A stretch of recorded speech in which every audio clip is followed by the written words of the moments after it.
asking, do you remember December 7th, 1941? Oh, yes. Do you really? Yeah. Remember what you were doing? And Mm-hmm. can you talk about that?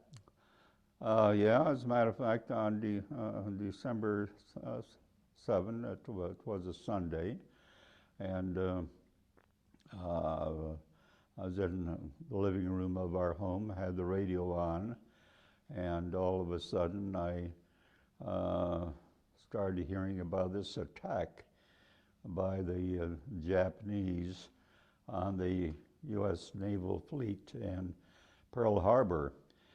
And I'd been watching the current events or reading about it in newspapers and magazines. I would, when I had the money, I'd buy a copy of Time magazine and read what was going on in England, and also I, here and there, I read a little bit about what was happening in the Pacific, and with MacArthur being made field marshal or whatever his title was in the Philippines. And I don't know whether I knew about the embargo that we placed on shipments of I guess steel and oil, and I knew it was a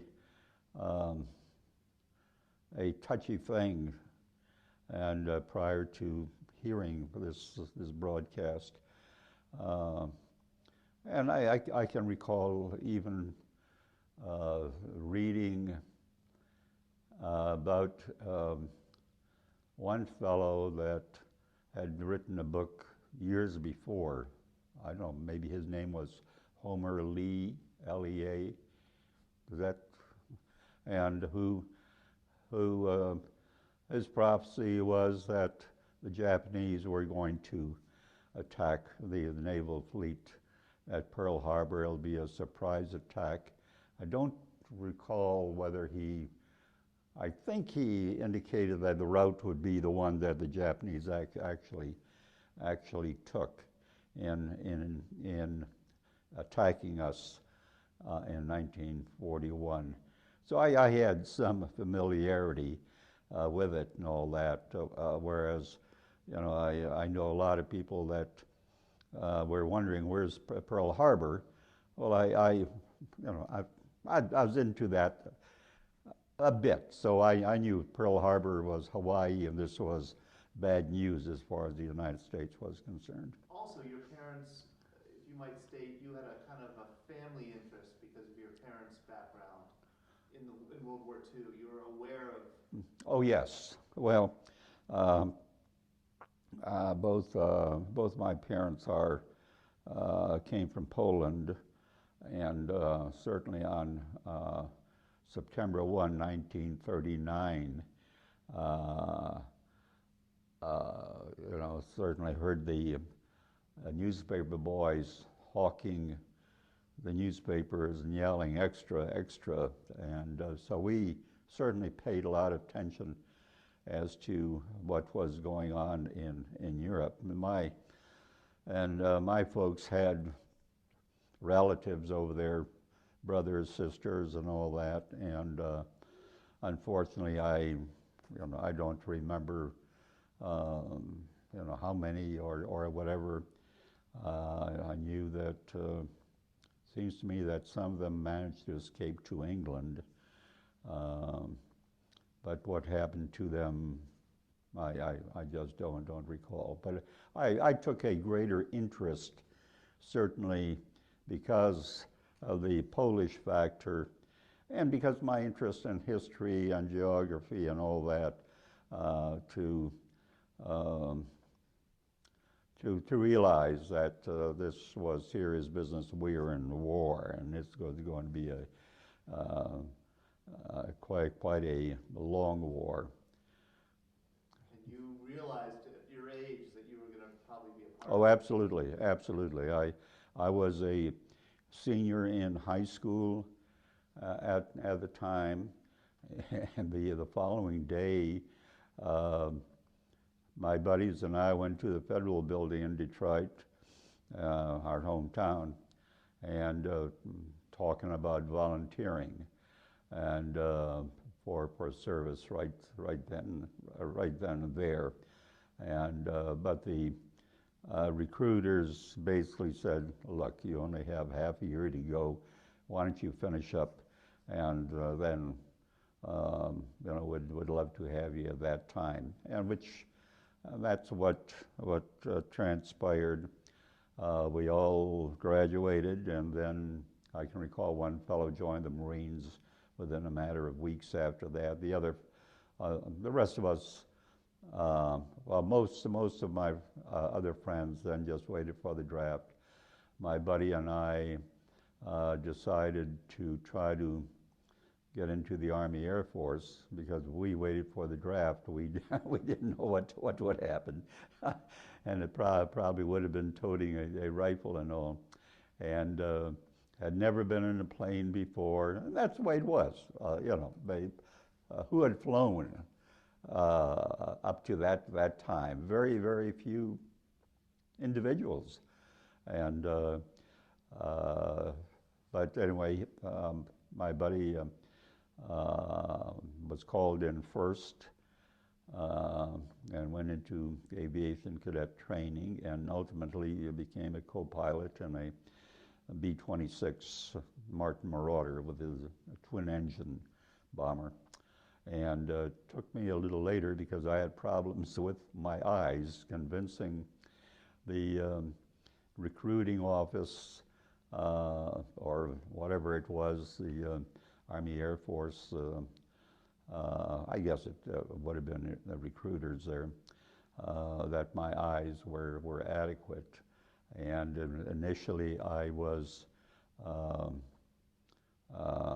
disqualified from cadet training, and fortunately and in the meantime, I was taking all kinds of going to see eye specialists and all that, and exercising my eyes, and I don't think any of that did any good. Also, carrots were supposed to be good, so I was drinking carrot juice and eating carrots and all that, and but in the meantime, I wasn't doing much reading or studying or so, and I think that really was beneficial. My eyes had a chance to rest and all that, and when they gave me another test, I passed. And but I always had problems with my eyes, and primarily it was depth perception. But there are some other stories about that later on when I was a cadet. But did all of your buddies come home from the war? Yes. Yes. Aside from those buddies that I got to know in the service and all that, not all of them came home. But yeah, well, we're all lucky because essentially we got in. Well, let's see. Pearl Harbor, December 7, 1941. By the time we graduated, it was June 42, and so then with the draft process and all that, it took maybe up to 4 to 6 months before these other fellows were drafted. Then with the training and all that, took them goodly into 43, and a lot of hard fighting had taken place by then, and so we have to be grateful for those guys for pitching in and willing to volunteer early or be drafted early, and they're the ones that really took a beating and all. By the time most of us came along, getting into the service late 42, early 43, and then with a half a year, let's say half a year to a year's training.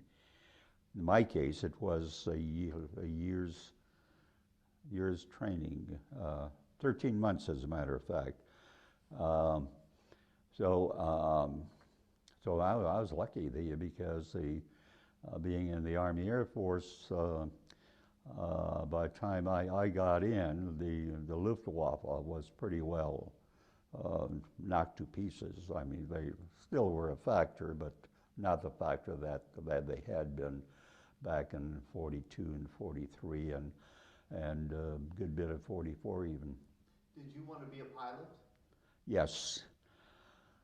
But I was smart enough to realize that with my depth perception problems that I didn't want to, I could just visualize myself with my problems being in a night formation of a number of planes and colliding with another plane, and which wouldn't have been good for anyone. So I think I was smart enough to realize that maybe I better get into something aside from pilot training. So I'm thinking, so there is a chance of bombardier training or navigator training in addition to.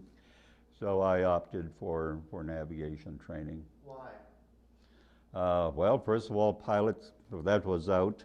Bombardier, I didn't think would play that much of a role until the last couple of minutes of a flight, and I thought the navigator would have more things to do. What, did it? Not entirely, as a matter of fact, because although we were all trained in various methods of navigation, when we got there, basically we operated on the basis of one group navigator, and we would just basically follow him. We would keep noting where we were going, and all that, and make notations in our log. And but the pressure wasn't on us individually as it was on the group navigator. Our audience is probably going to be young, and too young to remember the days before GPS. Oh yeah. And I think it would be really interesting if you could manage to explain kind of simply how you navigated without, satellite location. Well, let's see if I can remember there was pilotage, dead reckoning, and I think there were a couple of others, and I don't really recall the terms for them. Pilotage, I think that was the term, was just in being able to visually note items, cultural items, geographical items, rivers, bends in rivers and lakes, and cultural items, man-made items. Could be something that would, a building that would provide a tremendous reflection for example, and a city in opposition to a small town or a village. Then there was dead reckoning, whereby we used instruments to try to detect or determine our the wind speed and the direction from which it came, because the wind was everything in navigation. If there wasn't a wind factor, navigation would be very, very, very simple. And let's see. Celestial? There was celestial, using the stars and the planets to determine one's position, and using books, and I don't recall, almanacs of some type, whereby by by taking a reading with a sextant of a star, like Polaris, the North Star, for example. Well, I better not get into that because my memory is so short on it. But what kind of tools did a navigator need? I mean, what did you bring with you on a mission? Well, during the day, I did not bring the sextant, although a sextant could have been utilized for sunshots during the day. But basically, it was an E6B computer, which was just a simple little gadget, and I'd have difficulty in describing it. But we used that in a sense like engineers might use or used to use a slide rule. And then in the plane was a drift meter, and with a drift meter we were able to attempt to determine the direction of the wind, especially over water. And I'd never done it in a mission, and I think it'd be very tough to do. To really navigate over water like over the Pacific Ocean. People like Mort Parker, I assume, would have done that. And but you take me so far back, I'm not prepared to be able to discuss it and speak with any real intelligence on it. When did your crew form? Let's see, when I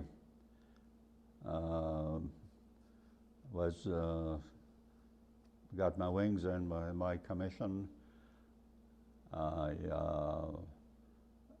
see, I was ordered to a couple of different locations. I think one of them was Lincoln Army Air Force Base in Lincoln, Nebraska, and Topeka, Kansas, and I don't even recall why we were there, but then I was sent to Boise, Idaho, and to an operational training unit over there, commanded by Colonel Killer Kane, who got a Medal of Honor for the Ploesti raid. I think it was the first Ploesti raid. And so that's where I met my crew. They had already been in training for a while. And so I linked up with them. And so I was the last one of the 10 of a normal bomber crew complement. And we flew over Idaho, Utah, Oregon, those areas on navigation missions, bombing missions, and even strafing missions with our 50 caliber machine guns. With bombing missions, as I recall, there was a bombing range in Mountain Home, Idaho, and would fly there. But occasionally, I'd be given the opportunity to practice using the bomb site, and but first the bombardier set it up for me and all that, and so the first time I used it, I got it in the barrel, as they say. You know, it was perfect. The bombardier was so angry at me that he messed up all the the dials of the bomb site, and I couldn't possibly duplicate that again. But so that was a period of maybe 6 to 8 weeks. Then we received orders to report to a port of embarkation, Norfolk, Newport News, Virginia, basically in the area of Norfolk. And since we had already had enough planes over there, it wasn't necessary to fly any more planes, which had been done earlier, where they flew these crews, the northern route to England, southern route, and more perhaps to Africa and Italy. So we went just by just a good old slow convoy, and but as a matter of fact, when we boarded the ship, all the other ships got their engines going, and all that our ship couldn't get its engine started, so the convoy left without us, and we all got a 48-hour pass, and we were going out on the next convoy, which shows you about the ability for our nation to be able to not only build the ships and the airplanes and all that in such huge numbers, but to be able to organize these convoys of, frankly, I can't recall whether there were 20, 30, 40, 50 ships in each of these convoys. But anyway, I utilized the 48-hour pass very well. I convinced another fellow to join me to go to New York City from the Norfolk, Virginia area, and so we took a train from there to Richmond, and then a train from Richmond all the way to New York City. Got there early in the morning, and there was right at Grand Central Station, there was an officers' service committee, and to take care of us, and so they had a reservation there.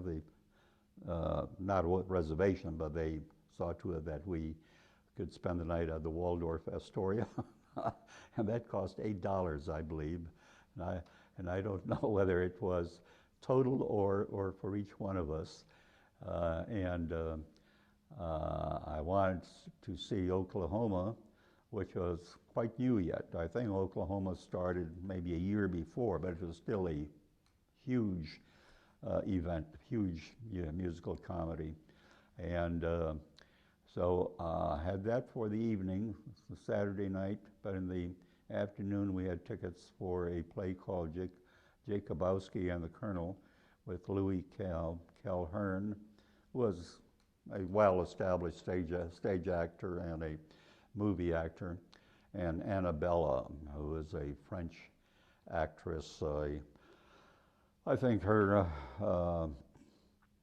she was more known for having been, I think she had been married to Tyrone Power at one time, and young people wouldn't identify with these names at all, but I recognize them, and so this fellow and I just had a great Saturday there, and I don't recall where we ate or so, but then sometime Sunday we got on board the train and went back to Norfolk. Didn't you eat somewhere and have a man pay for your dinner? Am I remembering wrong? It could be. I don't recall. Right now, I don't recall any answer. It could have happened because civilians, on the whole, were very nice to servicemen, buying drinks and all. Certainly got drinks. I don't know whether I got any meals out of it. But it took 26 days for the convoy to get to Italy. It stopped in Sicily for a brief period. For what purpose, I don't really recall. But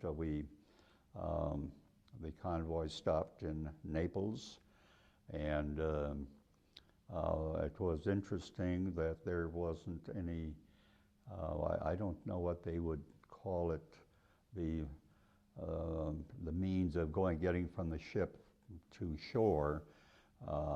especially when the ship is a little distance away. So we walked over bombed vessels, merchant vessels, and perhaps naval vessels that the Germans had bombed, you know, over a period of time. And the engineers had provided some safe way of doing it over these ships. Too bad I never attempted to get a picture of that in some manner. And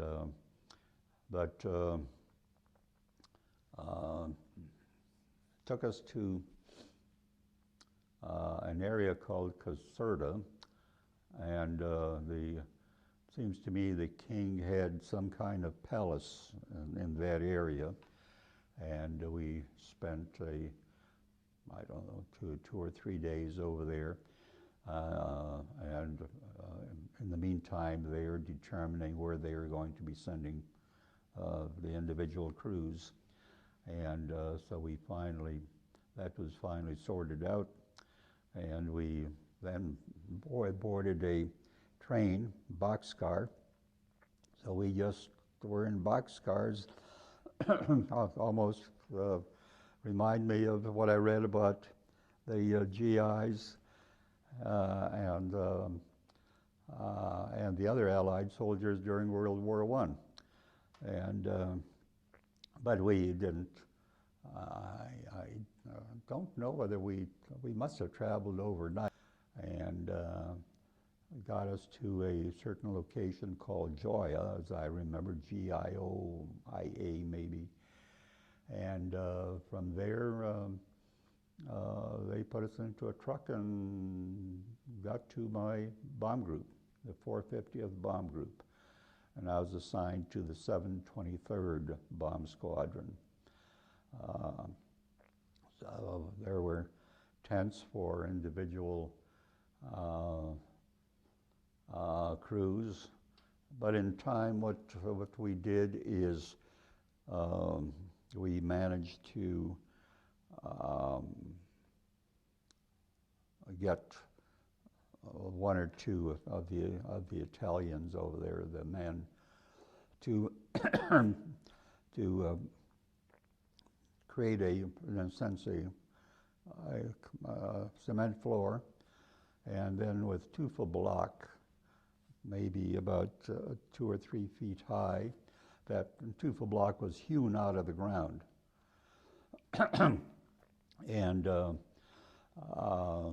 And then we had the steel tubing for a tent, put it on top of that, and then the tent on top of that, and maybe we put another tent on top of that, or that is the canvas.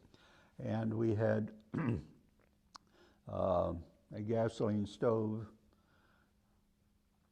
We had a barrel of 100 octane gas behind the tank, and with piping, had a portion of a can, a big drum that had been cut off, and had sand in there, and we had the gasoline dripping, and it worked very, very well. I mean, one could generate a lot of heat from something like that, but there was a lot of soot that. Oh, we had the pipe going up, of course, and there was a lot of soot that was generated by this, and then sometimes the soot would start burning, and then be a blow off, and then land on the canvas, and then there'd be a fire and all that, and or at times the flame of our stove would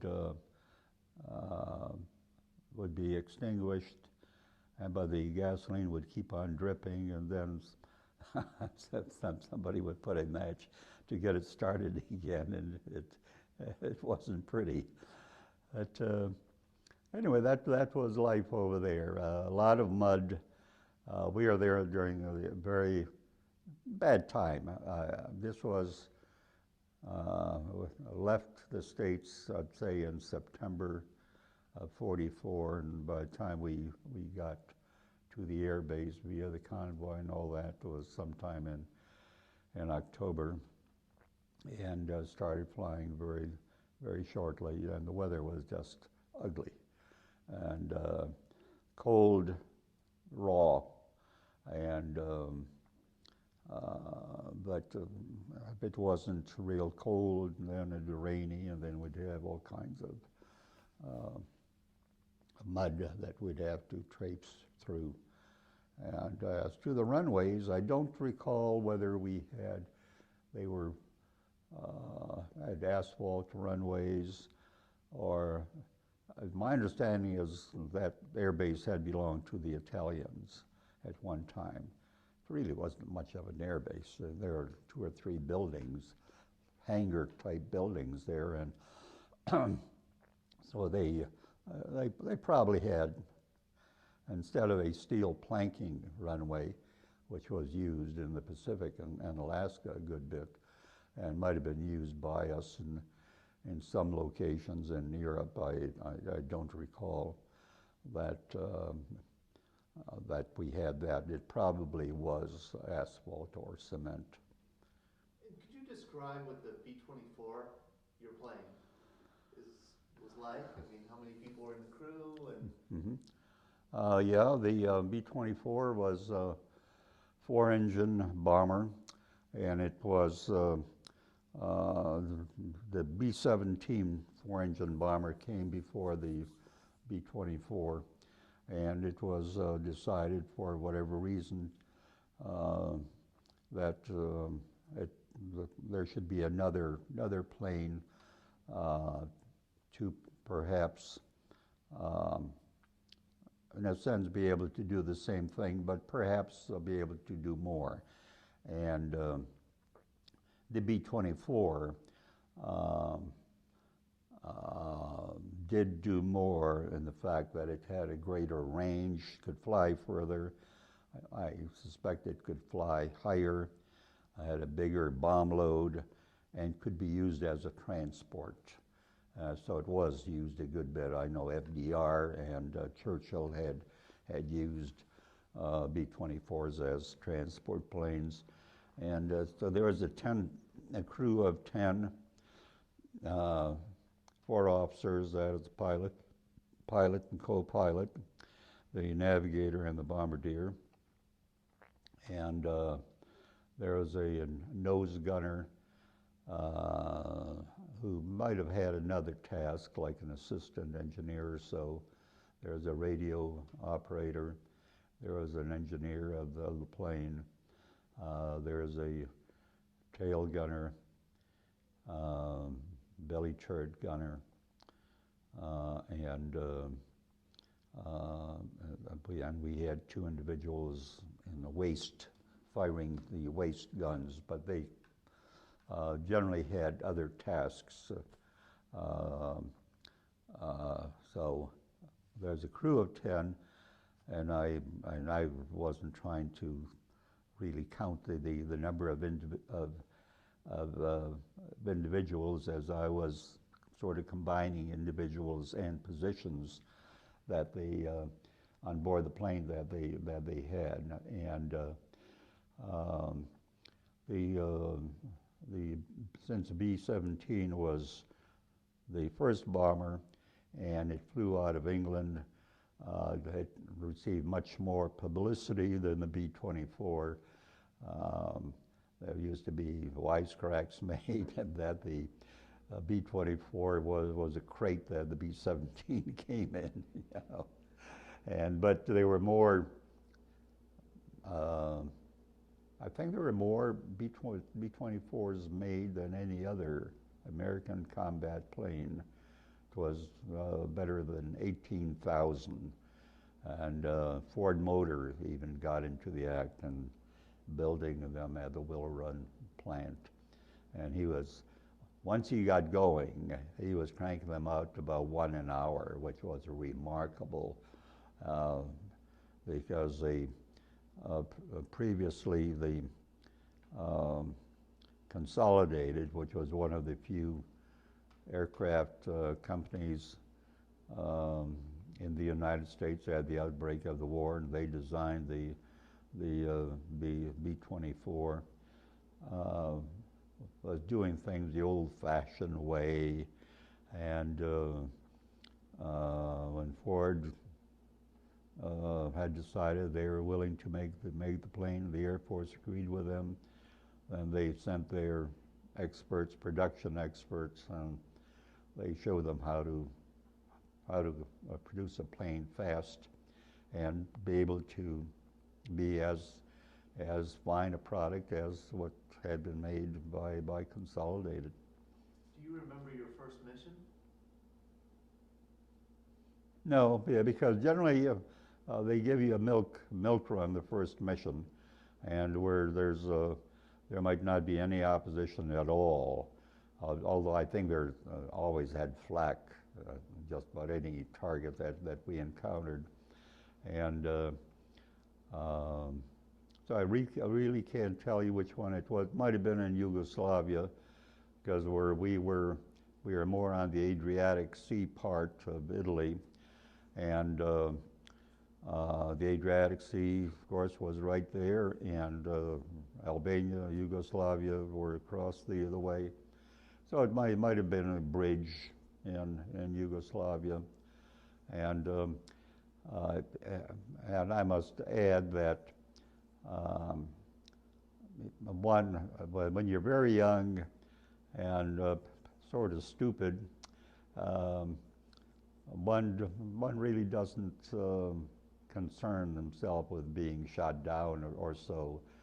But I can recall this one time we hit a target, and I think it was Yugoslavia, maybe third mission or so, and I happened to look down when we were right over the target, and I think there was an 88 millimeter anti-aircraft gun. It's an all-purpose, very well-known cannon made by the Germans, and it must have been pointed.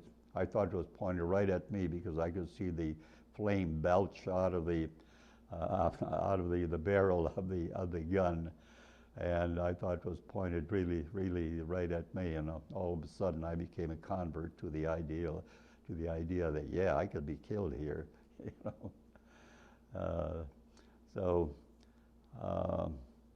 But our main targets were like in Munich, Vienna, because we were attacking marshalling yards, oil refineries. As I recall, those were the primary targets, whether it was Munich or Vienna or some other location. Sometimes it would be an aircraft engine plant. I can recall, I think, a town of Wiener Neustadt, and I think they had a jet airplane factory over there and all. And how long would your missions usually last? 6 to 8 hours, and generally would fly up the Adriatic Sea. If we were going north, you know, towards the Po Valley, the Alps, Germany or Austria, and sometimes, of course, would just go traveling east across the Adriatic, and would get into Hungary, aside from Yugoslavia. But we also hit the Brenner Pass in northern Italy, which is a very well-known location. I know almost nothing about it aside from the fact that I suspect that the train tracks and all that were, or let's say they must have just bored huge holes through the Alps, permitting the trains to be able to travel from Germany or so into Italy.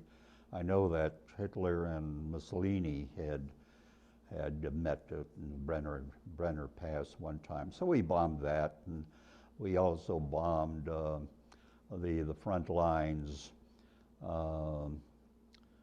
there in northern Italy, not in the Po Valley yet. Before that, trying to make it easier for our troops to be able to get through. So this was, late 44, early 45. Did you have any missions that were particularly memorably dangerous or memorably hairy?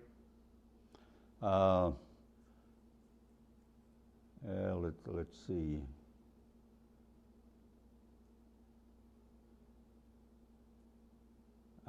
Actually, probably the scariest was not due to combat, but the fact that our group commander had messed up, and things just got messed up in the fact that we were ordered to hit a certain target, and because of weather and all that, and incidentally, sometimes we use radar to bomb, and but you had to have certain features on the ground for the radar to be able to pick it up well, and some features are so bland in a sense that you really don't know what's down there.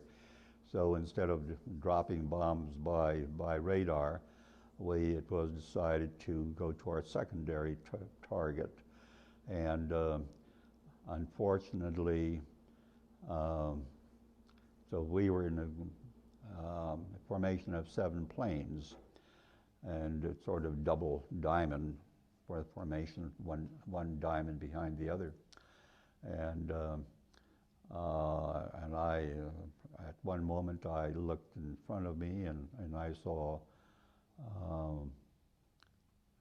7, and they were B-17s coming. It was a collision course, and fortunately, I don't think anybody was looking or so.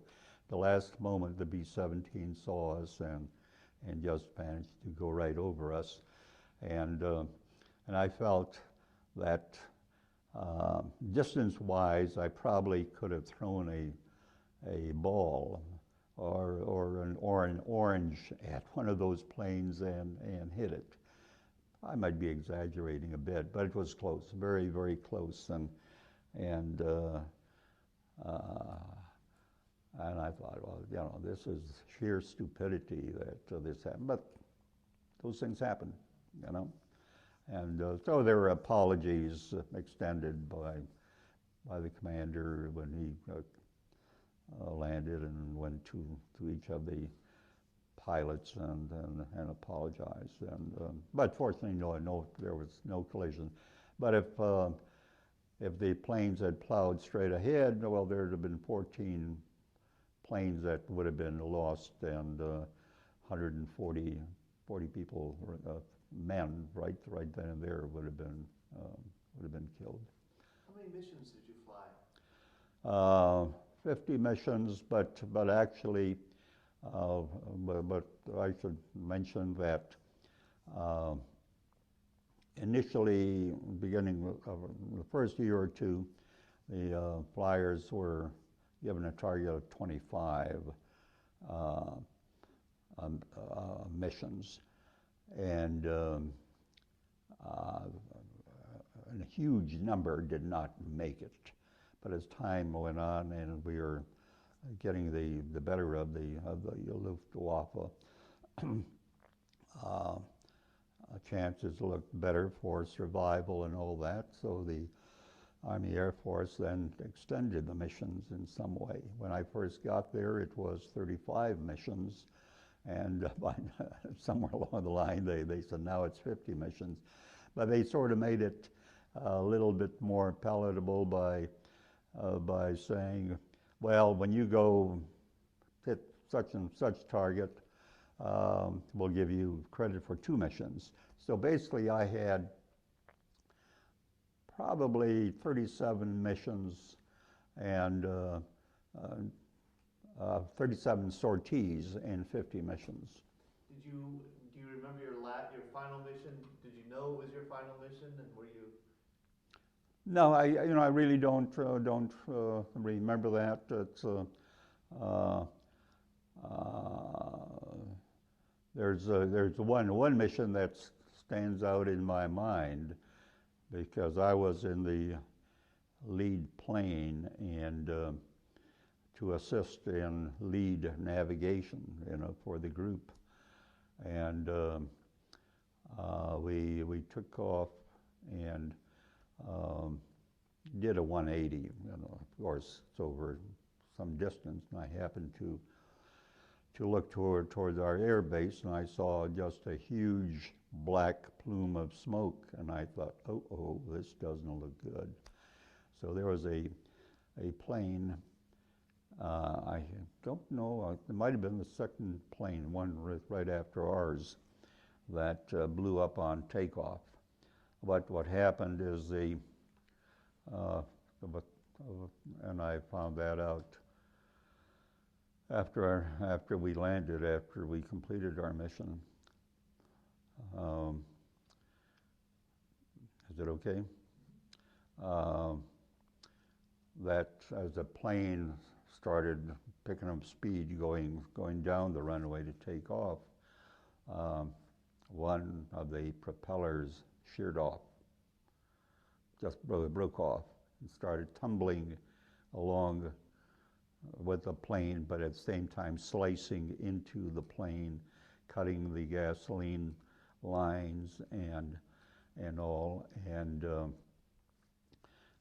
the fellows in the back, I understand, were able to jump out, perhaps with some severe injuries, but they jumped out, and then I think the pilot was able to swerve the plane just a little off the runway, and but by that time the nose wheel had collapsed, so the nose of the plane was like that, and so it would have been sliding with the bottom of the nose just scraping along, and then the gasoline that had been pouring out of these ruptured lines caught on fire, and at least the pilot and the co-pilot couldn't make it out. They were burned to death, and there might have been 1 or 2 others over there. And my understanding is that the fellows that jumped out, that saved themselves, hitched a ride going back to the States shortly thereafter, and that plane went down somewhere, so they were killed. So in effect, just about all the crew members were killed. We're out of time, but I want to ask you just one last question, and that is, how do you think your experience of serving in World War II, did it leave an effect on you? Did it shape you in any way? Did it change you in any way? Well, I certainly appreciated military service. I enjoyed it, and as a matter of fact, when I came back, had 30 days leave, and then I reported to Santa Ana Army Air Force Base in California, and they were taking applications for pilot training, and excuse me, so I put in my application. They accepted me, eyes and all, and my eyes must have improved, and but after thinking about it for a while, I thought, well, I really didn't want to go through all that training again. Even though it'd be a different form of training, it's still training, And I didn't have any college at that time, strictly a high school graduate, and wanted to get a college degree. And of course, I had met my wife. I mean, we just got to know each other just before going overseas, and so I was anxious to get home and all that. Thank you so much. You're welcome.